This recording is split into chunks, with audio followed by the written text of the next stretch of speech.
Mis manos temblaban aquella madrugada del 20 de julio de 1923.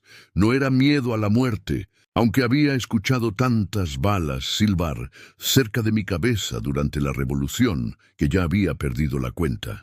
No, era algo diferente. Era el peso de saber que el hombre más peligroso, más amado y más odiado de México estaba a punto de revelarme algo que cambiaría todo lo que creíamos saber sobre la historia de nuestro país.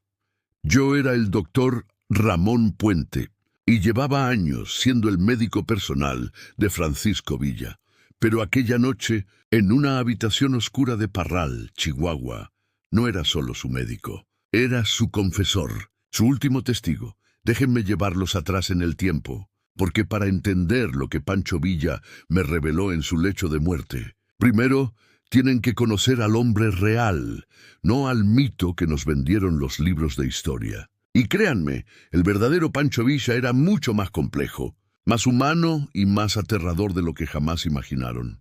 Conocí a Villa en 1913, cuando la revolución todavía ardía como un incendio descontrolado por todo el norte de México. Yo era un joven médico idealista, convencido de que la causa revolucionaria traería justicia a los campesinos oprimidos. Villa era ya una leyenda viviente, un bandido convertido en general que había tomado Ciudad Juárez con apenas un puñado de hombres.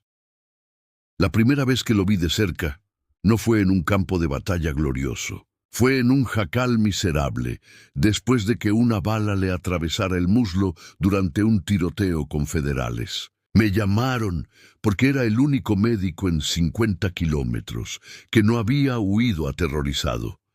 Entré esperando encontrar a un hombre gritando de dolor, maldiciendo, comportándose como el salvaje que la prensa porfirista describía. En cambio, lo encontré sentado, fumando un cigarro, con la pierna destrozada descansando sobre una silla, contándole chistes a sus hombres para mantener la moral alta.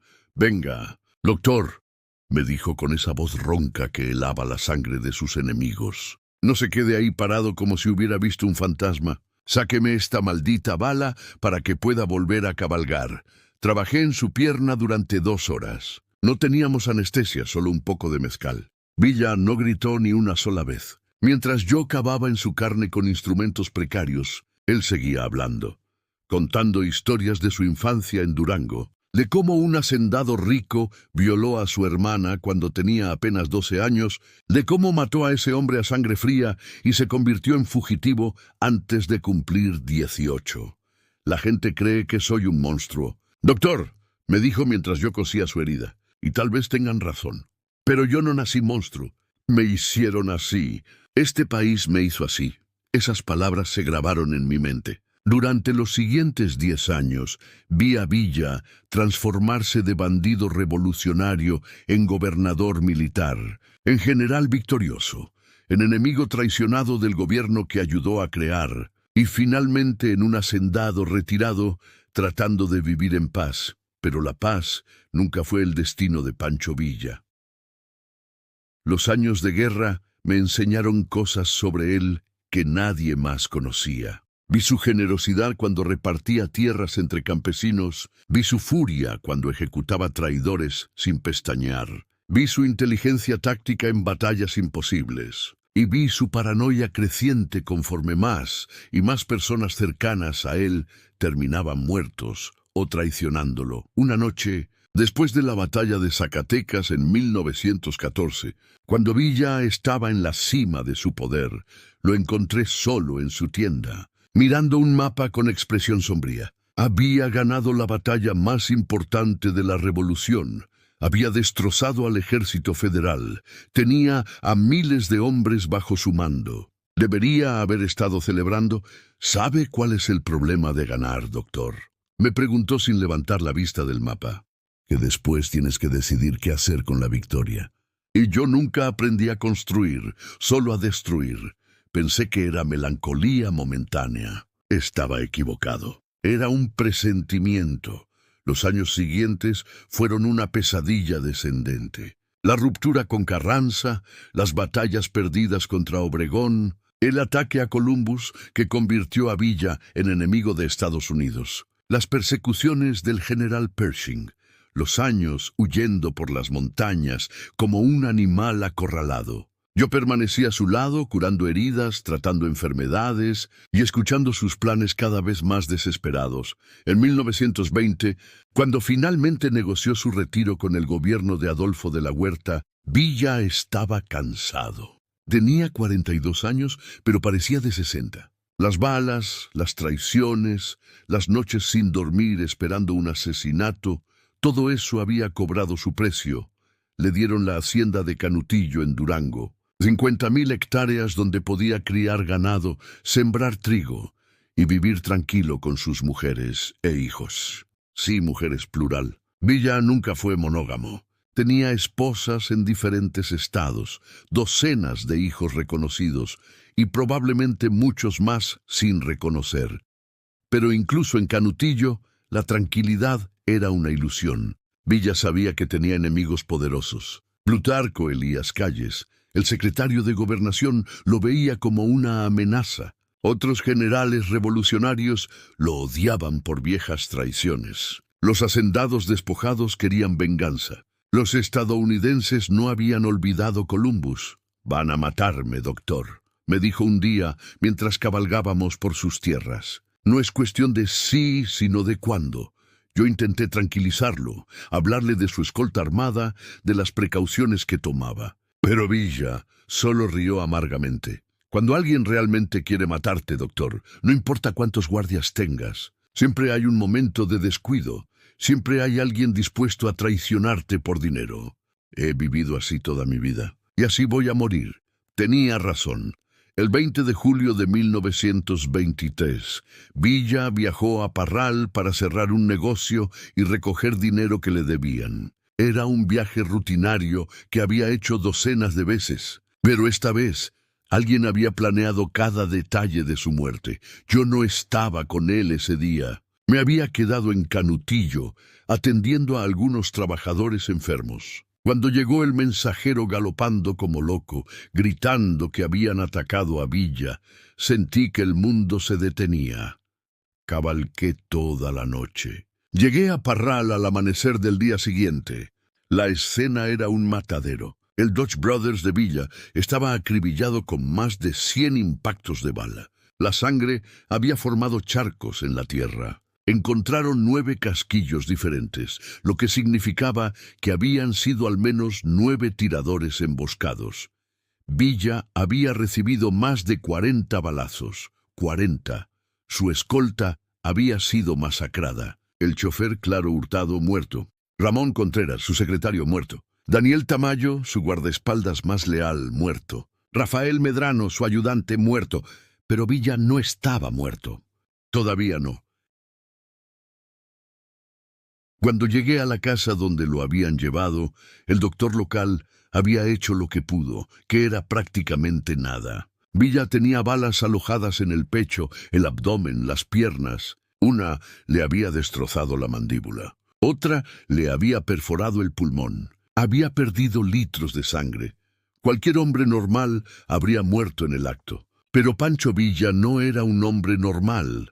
Estaba consciente. Semiconsciente, al menos. Sus ojos me reconocieron cuando entré a la habitación. Intentó hablar, pero la mandíbula destrozada se lo impedía. La sangre borboteaba en su boca con cada respiración trabajosa. Me arrodillé junto a su cama y tomé su mano. Estaba fría, húmeda. Podía sentir su pulso débil, irregular. Miré sus heridas y supe que no había nada que yo pudiera hacer. Ni el mejor cirujano del mundo podría salvarlo.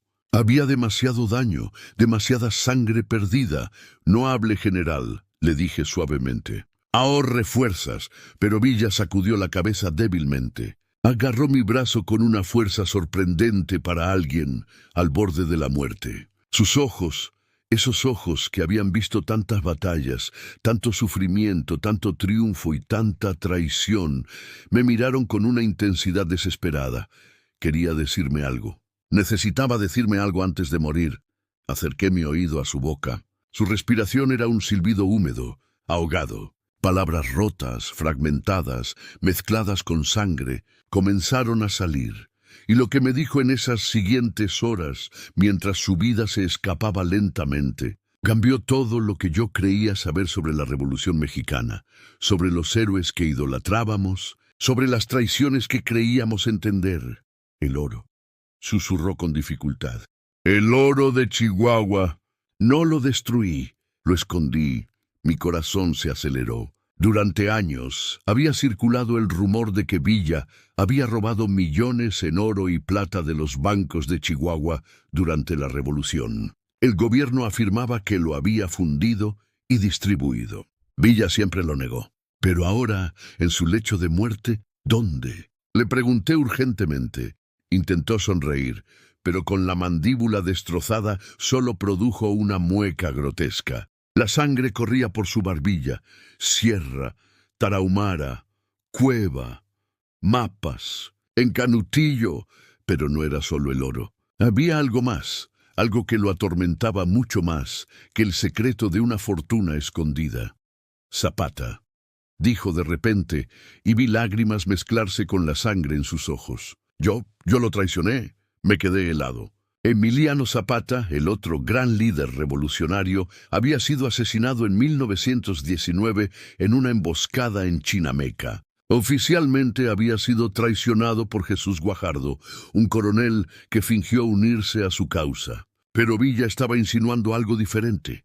Carranza me ofreció amnistía total si yo le daba información sobre los movimientos de Zapata. La habitación parecía girar. Pancho Villa y Emiliano Zapata eran considerados aliados, hermanos revolucionarios que luchaban por el mismo ideal, tierra y libertad. Pero Villa estaba confesando que había traicionado a Zapata, que había facilitado su asesinato a cambio de su propia supervivencia. No tenía opción, continuó. Cada palabra era un esfuerzo agónico. Mis hombres estaban muriendo. De hambre. Carranza prometió perdonarnos. Si yo... ¿Calles lo sabía?, pregunté. Plutarco Elías Calles, quien ahora era el secretario de Gobernación y pronto sería presidente. Villa asintió débilmente. Calles lo planeó todo. Él ordenó la muerte de Zapata. Él ordenó mi muerte hoy. La conspiración se hacía más profunda. Villa estaba revelando que Calles había estado manipulando los eventos desde las sombras, eliminando a los viejos revolucionarios uno por uno. Pero hay más, susurró Villa, y su agarre en mi brazo se intensificó. Obregón, Álvaro Obregón, el actual presidente de México, el general que había derrotado a Villa en las batallas de Celaya. El héroe nacional, Obregón, no es lo que todos creen. Villa hizo una pausa, luchando por respirar. La sangre llenaba su garganta. Tosió violentamente, salpicando mi camisa de rojo. Pensé que iba a morir en ese instante, pero de alguna manera se aferró a la vida un momento más. En Celaya, dijo finalmente. Obregón tenía información privilegiada. A alguien en mi Estado Mayor le decía mis planes, cada movimiento, una traición dentro de la traición. Durante años, Villa había culpado a su propia táctica imprudente por su derrota en Celaya. Pero ahora revelaba que había sido traicionado desde dentro, que sus planes militares habían sido filtrados al enemigo. ¿Quién? Exigí saber. ¿Quién era el traidor? Villa cerró los ojos. Por un momento pensé que había muerto, pero entonces susurró un nombre que me dejó sin aliento. Un nombre que era imposible, impensable. Felipe Ángeles, el general Felipe Ángeles, el estratega militar más brillante de Villa, su mano derecha, su consejero más confiable. El hombre que muchos consideraban el cerebro detrás de las victorias militares de la División del Norte. No puede ser, murmuré. Ángeles fue fusilado en 1919. Murió gritando ¡Viva México! Por eso lo mataron, dijo Villa débilmente. No por traición a la patria. Por traición a mí, Obregón lo mandó matar.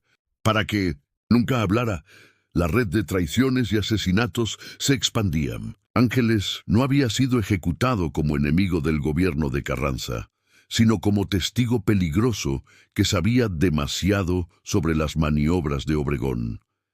Pero Villa todavía no había terminado. A pesar del dolor insoportable, a pesar de la muerte acechando cada respiración, necesitaba seguir confesando. Era como si toda una vida de secretos, de culpas, de remordimientos acumulados finalmente explotara en aquellas últimas horas. Los americanos, dijo, Columbus, no fue lo que dijeron. El ataque a Columbus, Nuevo México, en 1916, había sido el acto más controversial de Villa.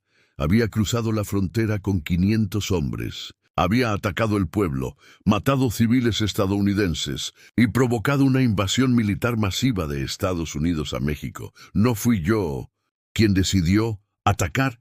¿Qué? No podía creer lo que estaba escuchando. Carranza, tosió Villa. Carranza necesitaba que Estados Unidos me persiguiera.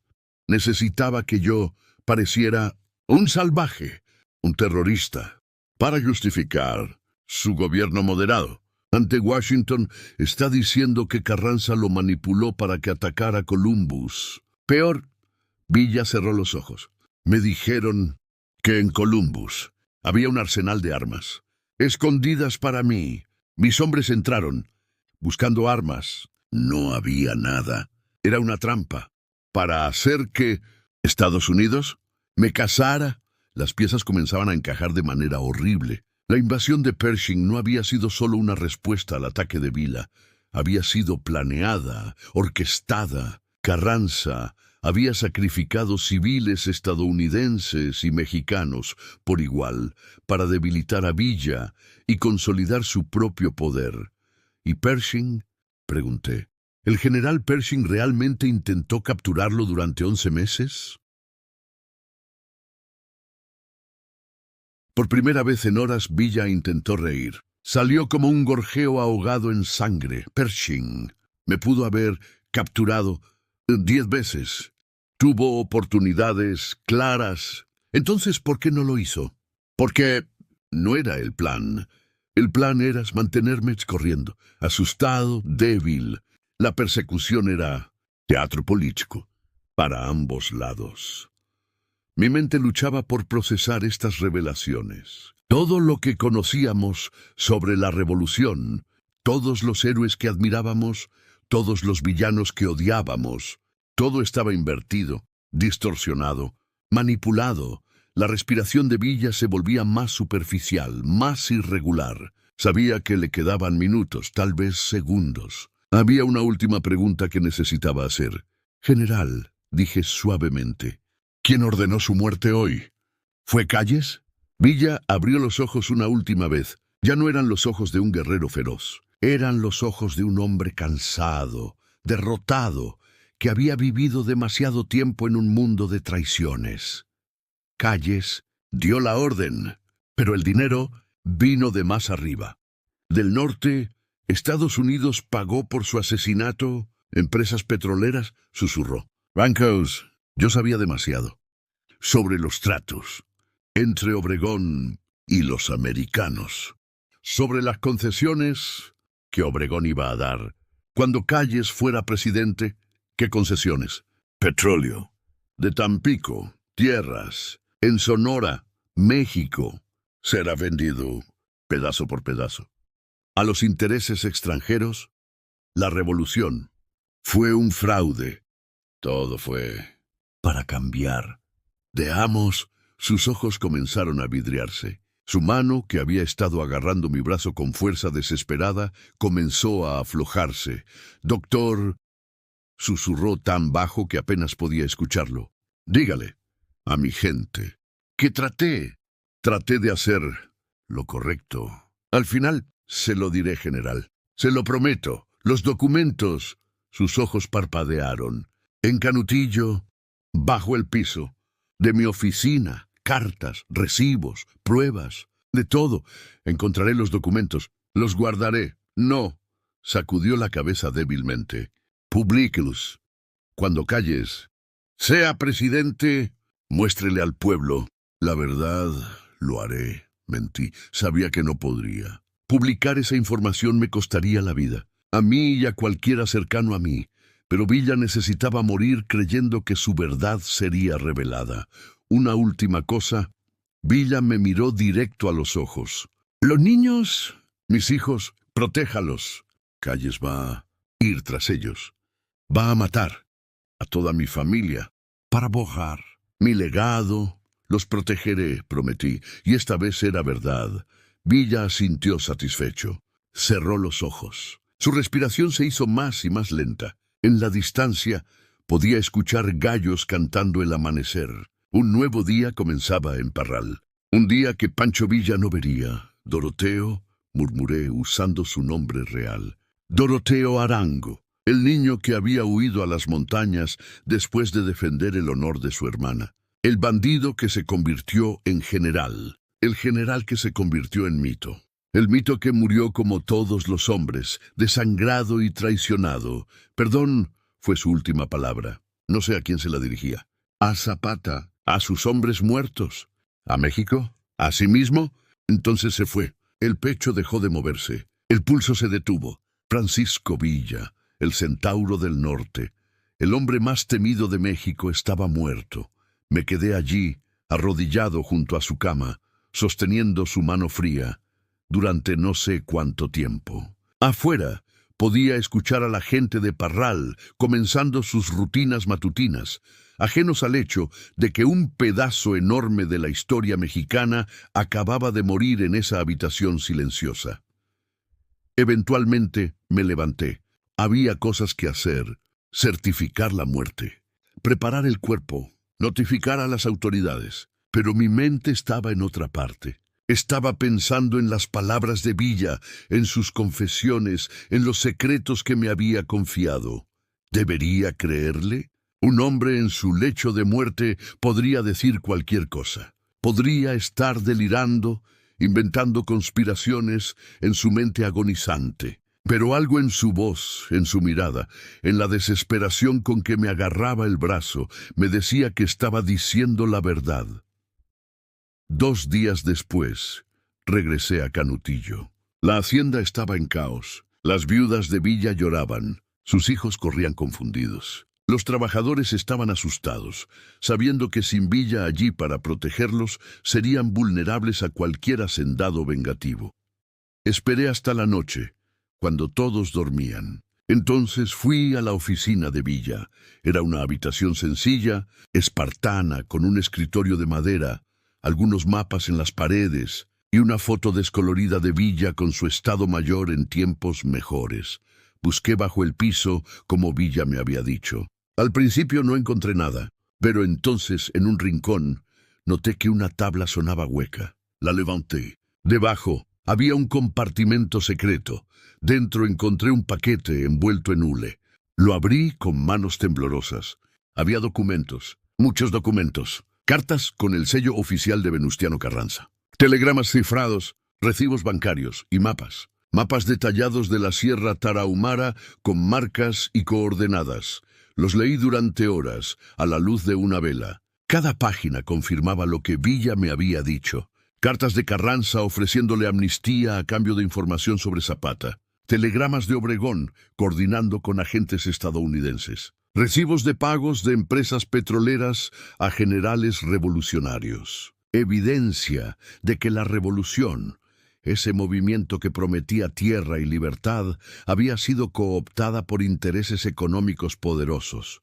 Había también documentos personales. Cartas de Villa a sus hijos, explicando sus acciones, pidiendo perdón por sus ausencias. Fotos de él con sus diferentes familias. Una carta sin terminar dirigida a Luz Corral, su primera esposa, donde confesaba que todo lo que había hecho, todo lo que había matado, todo lo que había destruido, había sido inútil al final. Guardé los documentos más incriminatorios. Los otros, los más personales, los dejé donde estaban. La familia de Villa merecía tener esos recuerdos. En cuanto a los mapas del oro escondido, los estudié cuidadosamente. Villa había sido específico. La cueva estaba en la Sierra Tarahumara, cerca de Huachochi. Había marcas y referencias a formaciones rocosas específicas. Era real, el tesoro era real.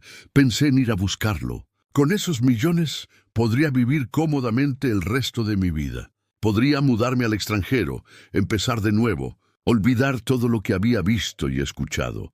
Pero entonces recordé las palabras de Villa. Este país me hizo así.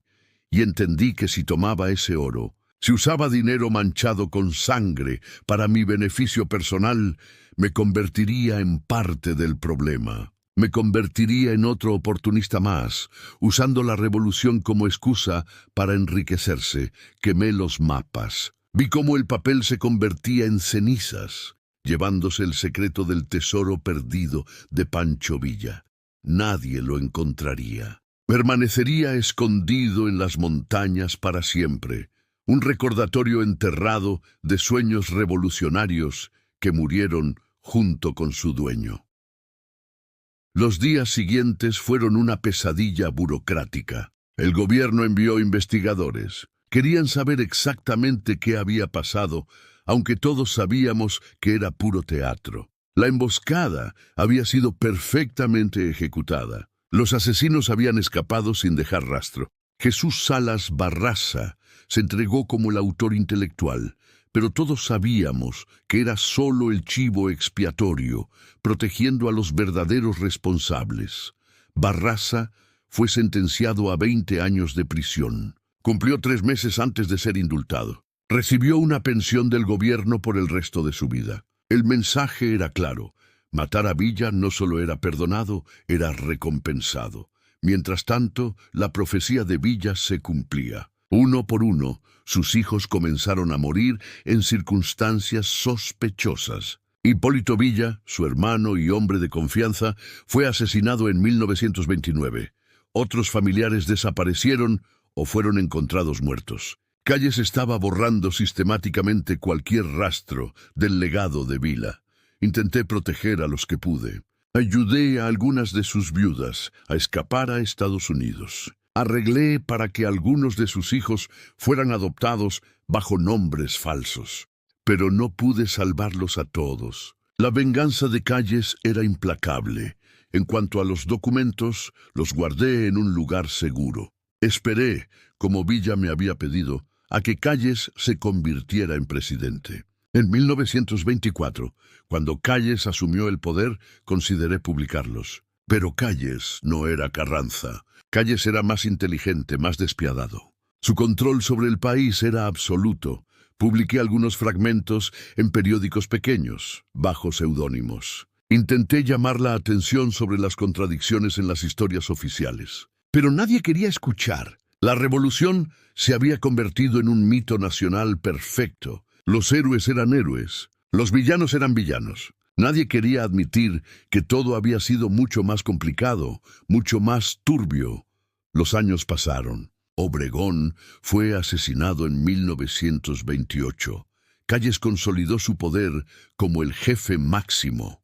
Los viejos revolucionarios fueron siendo absorbidos por el sistema o eliminados. La tierra prometida a los campesinos fue redistribuida, sí, pero de manera que beneficiaba a los nuevos políticos, no a la gente. Las empresas petroleras recibieron sus concesiones, tal como Villa había predicho. El petróleo de Tampico fluyó hacia el norte. Los bancos estadounidenses financiaron el nuevo gobierno. México cambió de amos, como Villa había dicho, pero la mayoría de la gente estaba demasiado cansada de guerras para notarlo o preocuparse. Yo envejecí. El peso de los secretos me consumía lentamente. A veces, en noches de insomnio, me preguntaba si había hecho lo correcto al no publicar todo. ¿Le debía a Villa revelar la verdad completa? ¿Le debía a México mostrarle que sus héroes eran tan corruptos como los villanos que habían derrocado? Pero entonces recordaba el rostro de Villa en su lecho de muerte. No era el rostro de un hombre que quería venganza o escándalo. Era el rostro de un hombre que quería ser entendido, que quería que alguien supiera que él había tratado, a su manera imperfecta y violenta, de hacer algo bueno, que no todo había sido ambición y crueldad. Traté de hacer lo correcto al final, me había dicho, y yo creo que en su mente torturada lo intentó. Donó tierras en Canutillo a sus antiguos soldados. Construyó una escuela para los hijos de los trabajadores. Intentó ser un terrateniente justo, a pesar de todo el dolor que había causado en su vida. Era suficiente. ¿Podían sus últimos años de relativa bondad compensar décadas de violencia? No lo sé. No es mi lugar juzgarlo. Solo puedo contar lo que vi, lo que escuché, lo que viví. El cuerpo de Villa fue enterrado en Parral, en un funeral masivo. Miles de personas vinieron a despedirse. Campesinos, antiguos revolucionarios, viudas de hombres que Villa había matado y viudas de hombres que Villa había comandado. Todos mezclados, llorando juntos, porque Villa representaba algo para todos ellos, aunque ese algo fuera diferente para cada persona. 3 años después, en 1926, su tumba fue profanada. Alguien robó su cabeza. Nunca fue recuperada. Circularon rumores de que fue vendida a un coleccionista estadounidense, que está en algún museo privado en Texas, que fue destruida para evitar que se convirtiera en reliquia sagrada. Yo creo que fue Calles. Fue su última humillación a Villa. No le bastó con matarlo, con matar a su familia, con borrar su legado. Necesitaba profanar sus restos, asegurarse de que incluso en muerte Villa no encontrara paz. Ahora soy un hombre viejo.